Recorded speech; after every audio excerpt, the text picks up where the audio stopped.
بدنا نشوف بس بدنا نشوف هذا ال os.walk شو بتعمل.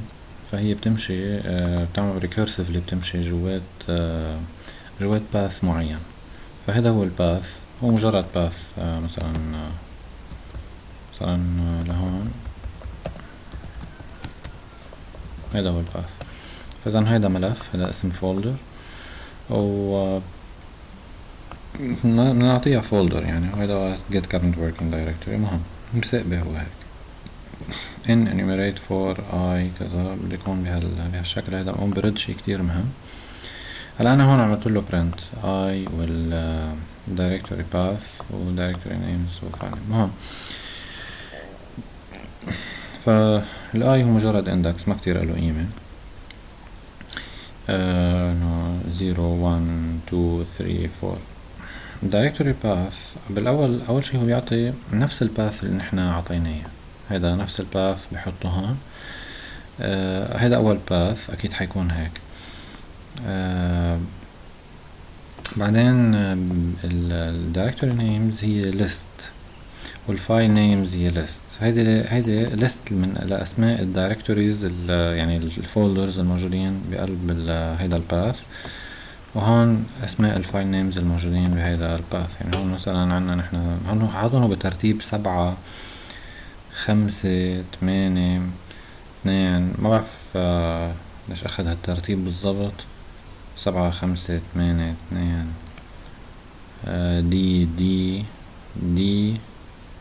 2 بي اي ما بعرف.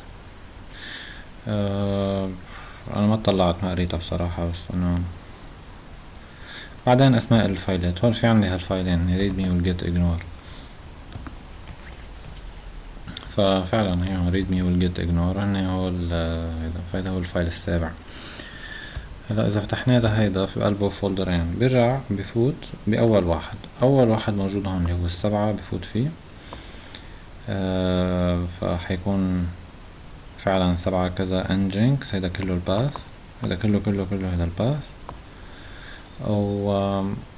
وهون الدايركتوري نيمز يعني الفولدرين الموجودين. وهيدي الليست للفايلات. ما عندي ولا فايل بقلبه.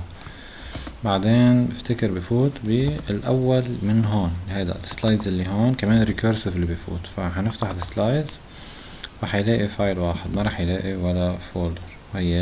هو ذاته نفس الباث /slides. بيلاقي ولا فولدر. حيلاقي فايل واحد اللي اسمه كذا كذا كذا دوت PDF. بيرجع بيطلع حيفوت بالكود. هي فعلا بالكود. وهون موجود عنا 1 2 3 4 فولدرات وفايلين 1 ويعمل. تمام. لا خلينا كمان بقلب الكود. بفتكر حيفوت بأول واحد الانجينكس NFTC